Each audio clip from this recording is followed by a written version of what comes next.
వైసీపీకి 2014 నుంచి 19 వేరు, 24 నుంచి వేరు అన్నట్లుగా పొలిటికల్ సీన్ ఏపీలో కనిపిస్తోంది. గతంలో అయితే ఎక్కువగా టీడీపీతోనే వైసీపీకి టగ్ ఆఫ్ వార్ సాగేది.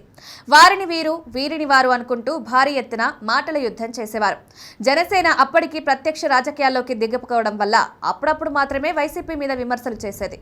బీజేపీ సన్నసన్నగా మాట్లాడుతూ వచ్చేది. అయితే ఇదంతా ఫ్లాష్ బ్యాక్. ఇప్పుడు అసలు కథ మొదలైందంటున్నారు. ఏపీలో కూటమి పార్టీల మీటింగ్ అంటే వైసీపీకి షాకే అంటున్నారు. నిన్నటికి నిన్న అనంతపురంలో సూపర్ 6 సూపర్ హిట్ మీటింగ్ పెట్టి వైసీపీని 3 పార్టీల నాయకులు ఘాటుగా విమర్శించేశారు. ఆ మీటింగ్ అయింది అనుకుంటే విశాఖలో ఆదివారం విడిగా జరిగిన బీజేపీ మీటింగ్లో సైతం వైసీపీ మీదనే వాడి వేడి విమర్శలు చేశారు ఆ పార్టీ జాతీయ అధ్యక్షుడు జేపీ నడ్డా. వైసీపీని ఎన్ని విధాలుగా అనాలో అన్ని అనేసి మీటింగ్ ముగించారు. దాంతో వైసీపీకి ఇదొక విధంగా చెవులు మోతెక్కించే విమర్శలుగా మారాయంటున్నారు. ఇక విశాఖలో ఆగస్టు 30న జరిగిన జనసేన బహిరంగ సభలో కూడా పవన్ కళ్యాణ్ వైసీపీనే టార్గెట్ చేశారు. అరాచక పాలన అంటూ ఆయన తీవ్రంగానే విమర్శించారు. ఏపీలో గత 5 ఏళ్ల అనుభవాలు వద్దే వద్దని పార్టీ జనాలకు చెప్తూనే సాధారణ జనాలకు కూడా హితోపదేశం చేశారు. అలా జనసేన శూలాలు వైసీపీని విపరీతంగానే గుచ్చుకున్నాయి. తెలుగుదేశం పార్టీ నుంచి వైసీపీకి అనునిత్యం నిప్పులే కురుస్తాయంటున్నారు.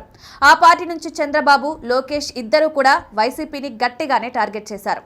మీడియా సమావేశాల నుంచి పబ్లిక్ మీటింగ్స్ నుంచి ఏ వేదికైనా 5 ఏళ్ల అరాచక పాలన అని గుర్తు తెస్తూనే ఉంటారు. ఇలా 3 పార్టీలు కలిసి కట్టుగాను విడిగిడిగాను వాయించేస్తుంటే వైసీపీ ఒంటరిగానే సౌండ్ చేయాల్సి వస్తోందంటున్నారు. వైసీలో లోపం ఏంటి అంటే ఎవరు పార్టీని విమర్శించినా వెంటనే కౌంటర్ ఇచ్చే పరిస్థితి లేకపోవడం.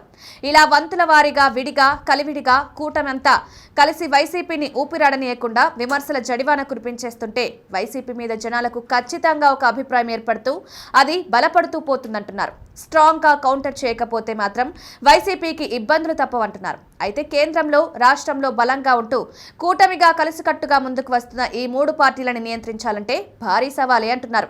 మరి రాజకీయంగా సరికొత్త వ్యూహాలైతే వైసీపీ రూపొందిస్తుందా అన్నది చూడాల్సి ఉంది.